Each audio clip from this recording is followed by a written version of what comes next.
दिलीप दास महाराज जी, आपसे मेरा पहला सवाल है कि अयोध्या में राम मंदिर की प्राण प्रतिष्ठा हो चुकी है।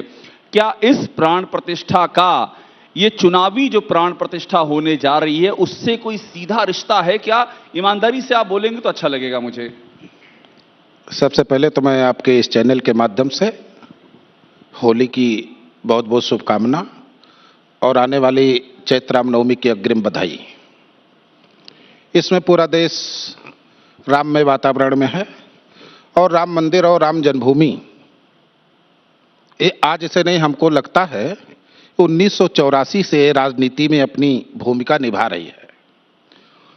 इसका लाभ कोई विरोध करके लिया, कोई समर्थन करके लिया। तो राम जन्मभूमि एक मुद्दा है।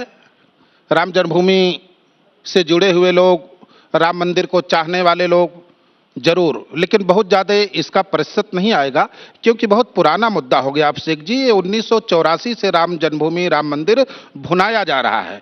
जो समझदार लोग हैं, जो बौद्धिक लोग हैं, वो समाज का मूल्यांकन करेंगे। समाज में जो आज की व्यवस्था है, जो आज की परिस्थिति है, जो विकास है, तमाम सारी बातें। लेकिन हाँ, इसका लाभ आपको मैं थोड़ा सा रोकूंगा, क्योंकि आप एक ऐसी बात कर रहे हैं जो थोड़ा लीक से हटकर है।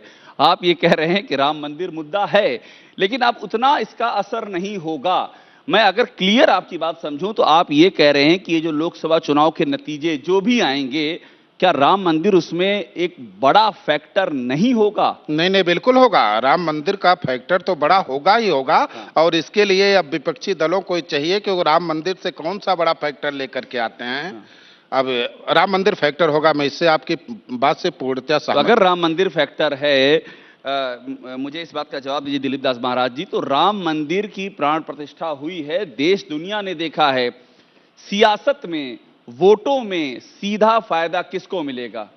किसको पे ध्यान दीजिएगा, किसको मिलेगा सीधा फायदा? कि भाई जो सत्ताधारी दल है, जिसके समय में राम जी प्राण प्रतिष्ठित हुए हैं, तो फायदा अगर मिलना है तो उसी को मिलेगा। बीजेपी को मिलेगा। बीजेपी को जो आप नाम लेने से बच रहे हैं, लेकिन नहीं, बीजेपी को मिलेगा। मैं नाम लेने से क्या, बीजेपी दिल की आवाज है, बीजेपी को मिलेगा। बीजेपी इसका फायदा राम मंदिर का। अभी हमसे कह रहे थे कि विकास की बात होनी चाहिए, मुद्दे और भी हैं। हाँ, इसका भी होना चाहिए। हमारे अयोध्या में राम मंदिर के साथ साथ विकास का भी एक मुद्दा। हम लोग जब से राम मंदिर का निर्माण हुआ है, रामलला प्राण प्रतिष्ठित हुए अभिषेक जी, तब से हम लोग जाम झेल रहे हैं।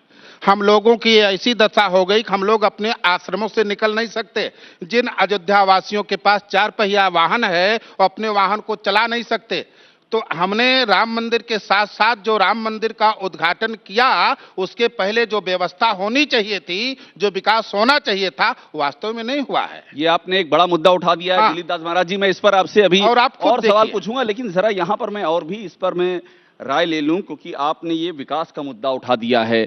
और आमतौर पे होता है, जब कोई राममय होता है तो उसे प्रभु श्री राम और उनके महात्म के आगे फिलहाल कुछ नजर नहीं आता है। अभिषेक जी, मैं एक निवेदन करूंगा। हम लोग राममय तो हैं, हम लोग भगवान राम के अंदर अगाध श्रद्धा, यथार्थ में भी हैं। अंधभक्त नहीं, अंधभक्त नहीं, अंधभक्त नहीं। हम भगवान शिव की उपासना करते हैं। हमारे आराध्य भगवान शिव हैं, बगल में ले जाते हैं, जो पंच पुरारी हैं। आपके ठीक बगल में महंत बाल योगी रामदास जी बैठे हैं।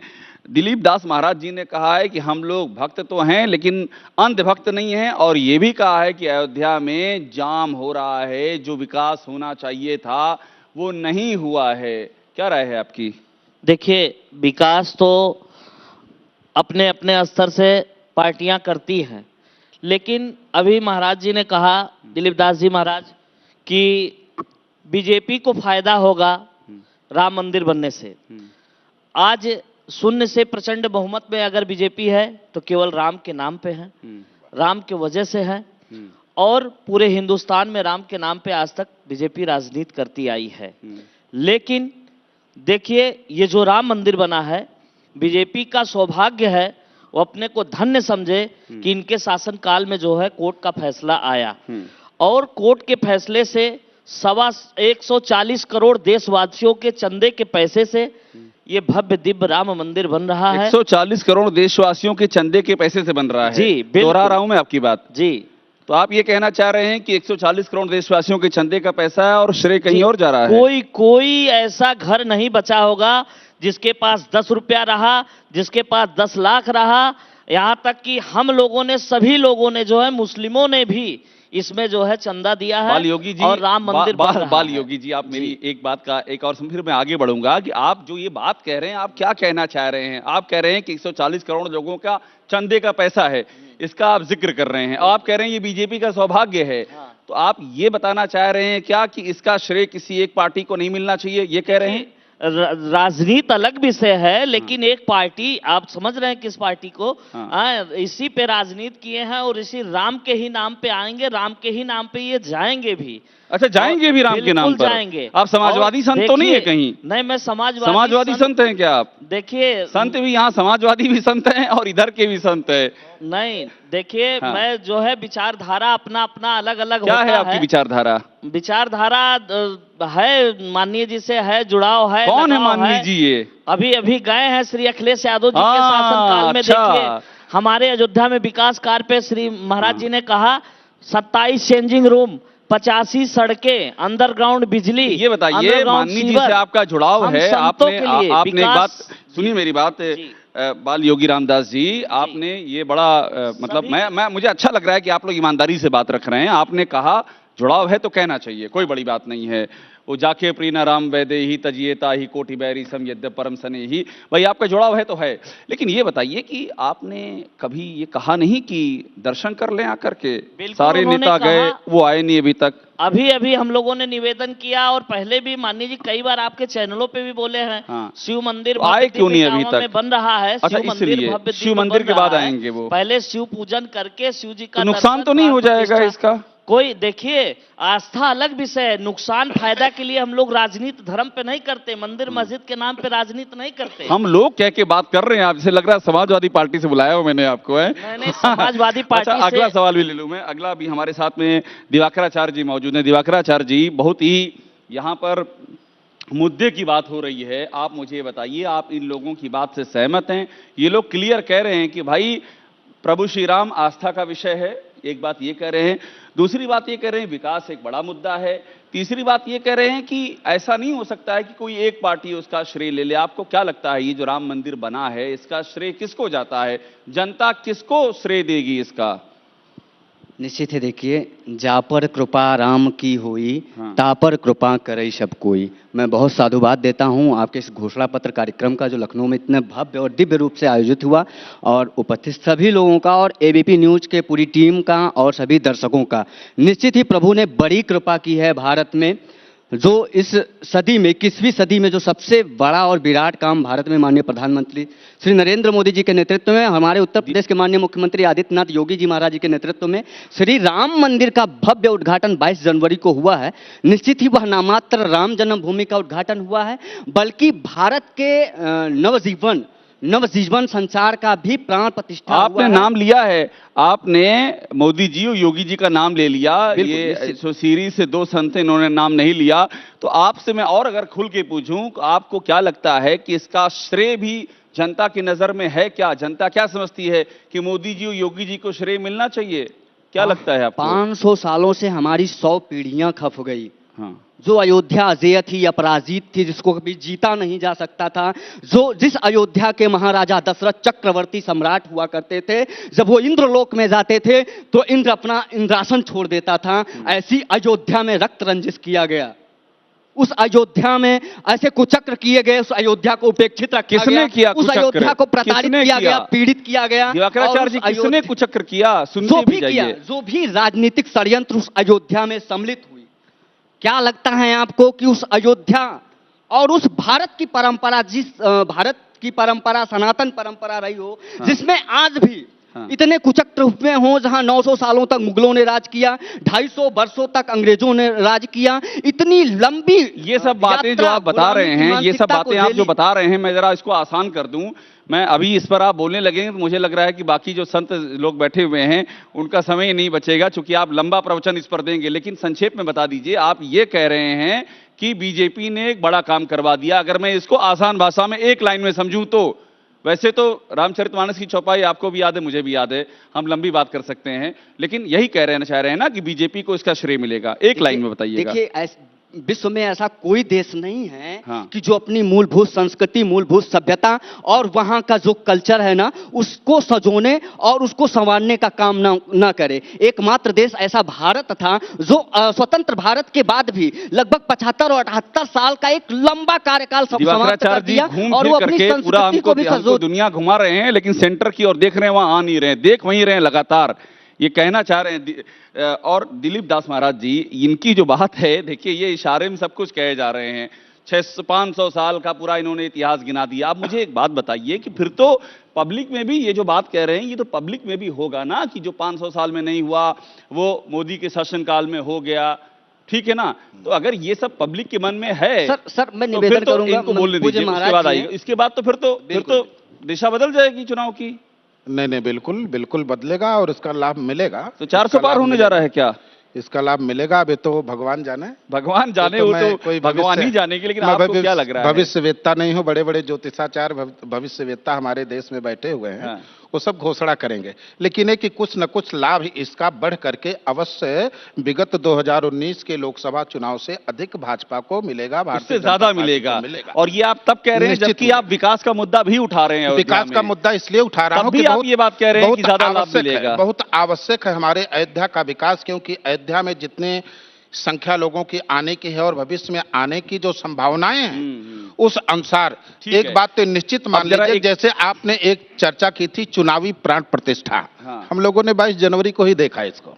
अच्छा, देख लिया, झलक हाँ, देख लिया आपने? इसको हमने देखा, पिक्चर अभी बाकी है। हाँ, लेकिन क्योंकि हमारे यहाँ एक बात ये भी है, इधर भी इनसे जी, नीरज शास्त्री जी से, नीरज शास्त्री जी, आप जो सारी बातें सुन रहे हैं, आपको ये लग रहा है कि ये सब मुद्दे हैं, विकास भी मुद्दा है जिसकी आप चर्चा कर रहे हैं, जिसकी आप चर्चा कर रहे हैं कि इसमें तो और भी सबका हाथ है, हिस्सेदार है, लेकिन इस सब के ऊपर क्या ये भावनात्मक मुद्दा भारी पड़ने जा रहा है? अगर कोई विकास का सवाल उठाए, अगर कोई पेपर लीक का सवाल उठाए, अगर कोई मान लीजिए कि कल को कोई इलेक्टोरल बॉन्ड की बात करने लगे, ये सब बातें अगर फैल ही रही हैं, क्या इन सब के ऊपर रहेगा ये राम का मुद्दा, आस्था का मुद्दा, इसके नीचे सब ढक जाएंगे? ऐसा होने जा रहा है?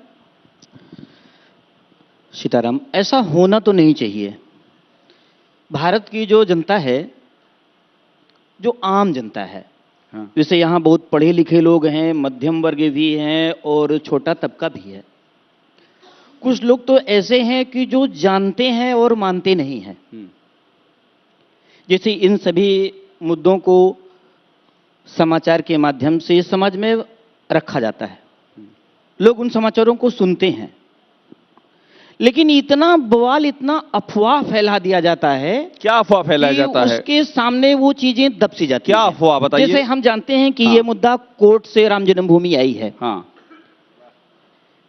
कोर्ट के माध्यम से हाँ। राम जन्मभूमि का फैसला है, हम जानते हैं और भारत का प्रत्येक नागरिक जानता है, लेकिन इस बात को मानता नहीं है। हाँ। पर ये बताइए, जब कांग्रेस बहिष्कार करेगी, समाजवादी पार्टी के अध्यक्ष अभी तक गए नहीं हैं, तो पब्लिक में इंप्रेशन तो यही जाएगा कि ये बीजेपी के लोग हैं, इन्हीं का प्रयास है। पब्लिक में इंप्रेशन क्या जा रहा है? जी जी जी जी, यही जा रहा है। सर समस्या ये है, लोग जान रहे हैं सब बात, हाँ, लेकिन मान नहीं रहे हैं कोई एक बात। अच्छा, लोग जान रहे हैं, जान रहे हैं, लेकिन मान नहीं रहे हैं। लेकिन मान नहीं रहे हैं। हाँ सर समस्या दिवाकराचार्य जी, ये जो बात कह रहे हैं, बड़ी बात कह रहे हैं, कह रहे हैं लोगों को पता है हकीकत, हमको मालूम है जन्नत की हकीकत, लेकिन दिल के बहलाने को गालिब ख्याल अच्छा है। एक ब्राह्मण ने कहा है ये साल अच्छा है। तो आप मुझे बताइए कि ये क्यों है? लोग मान रहे हैं सब, जी जान रहे हैं सब, जान रहे हैं। मैं पूरी तरीके से एग्री हूं, मान सब लोग रहे हैं कि फैसला कोर्ट से आया, लेकिन धर्म से राजनीति सिर्फ भाजपा कर रही है। मान सब लोग रहे हैं, भाजपा धर्म की राजनीति कर रही है। आप कह रहे हैं कि मान रहे हैं। एक मिनट, आपने अभी क्या कहा? भाजपा क्या धर्म की राजनीति कर रही है? मेरी बात समझिए, मेरी बात आरोप हो गया आपका। मेरी बात समझिए। इन्होंने कहा कि मान सब लोग रहे हैं कि फैसला कोर्ट से आया है, उसके बाद भी विपक्ष हमेशा ये मान नहीं रहे, जान रहे हैं दिवाकराचार्य जी, लगाती है कि भाजपा धर्म से राजनीति कर रही है। अरे मान तो आप नहीं रहे हो कि जो है राम मंदिर फैसला, जो है राम मंदिर फैसला जो कोर्ट से आया है, करना अच्छी बात है। यतो धर्मस् ततो जया, जहां धर्म है और वहीं विजय सुनिश्चित है। और यदि आज ये पर आप जिस धर्म की बात कर रहे हैं, वो धर्म धृधातु से बनता है, उसका मतलब होता धारण करने वाला धर्म। जी, ये जी, आप जी, जो जी। संस्कृत का श्लोक पढ़ रहे हैं वो जी। अलग अर्थ है, क्या और बात? आप जिस धर्म की बात कर रहे हैं वो राजनीति एक धर्म हमेशा विशेष की बात कर रहे हैं। राजनीतिक धर्म की बात राजनीति कर रहे हैं। हमेशा बात कर रहे हैं, धर्म के आगे राजनीतिक धर्म नतमस्तक की बात रही कर है। रहे हैं। राजनीतिक धर्म, ये राजनीतिक धर्म इनका अपना एक अलग माइक धर्म आगे है। करके बात जैसे आपने कहा राजनीति कि महाराज जी हमेशा ने नाम धर्म नहीं के आगे लिया, नतमस्तक इन्होंने रही है। नाम नहीं लिया, हम लोग केवल राम का नाम लेने के लिए आए हैं। हमने अपने माता पिता का परित्याग किया और हमें जानते हैं कि राम का नाम लेने से मुक्ति होगी, किसी नेता का नाम लेने से मुक्ति नहीं होगी, किसी नेता की जय जयकार करने से मुक्ति नहीं होगी। हमें मुक्ति हमारे राम के नाम से होगी, उनके नाम की जय जयकार करेंगे, उनके नाम का प्रचार प्रसार करेंगे, तब ये होगा। हाँ, मैं एक बात कहना चाहता हूं आपके इस चैनल के माध्यम से विपक्षी दलों को, कांग्रेस, सपा, बसपा, जितने भी लोग हैं, इन लोगों से आप लोगों की गलती ये है, आप लोगों की मिस्टेक है कि आप लोगों ने स्वयं राम को भाजपा के पाले में डाल दिया।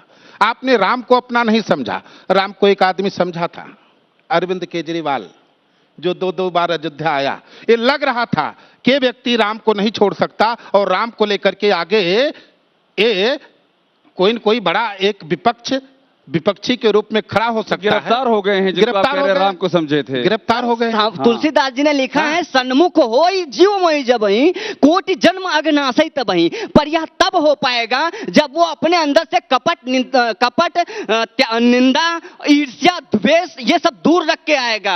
आप नीति घोटाले में जेल गए हैं और आपको वो तमाम एक बात बताइए, यही आपने अभी शराब, आप कह रहे हैं कि राम, आप कह रहे हैं, मेरी बात सुनिए, मैं उन चीजों का जवाब देना चाहता हूं जिसको आप मुझे बोलने नहीं दे रहे। जवाब दीजिएगा, लेकिन सवाल सुन लीजिए। आपने शराब की मुद्दा उठाया, आपने उठाना चाहिए आपको। अब आपने उठा दिया ना शराब का मुद्दा, आपने खुद उठाया शराब का मुद्दा। मेरा यही कहना है, ये जो कह रहे हैं, फिर अयोध्या में विकास का मुद्दा क्यों ना उठाया जाए?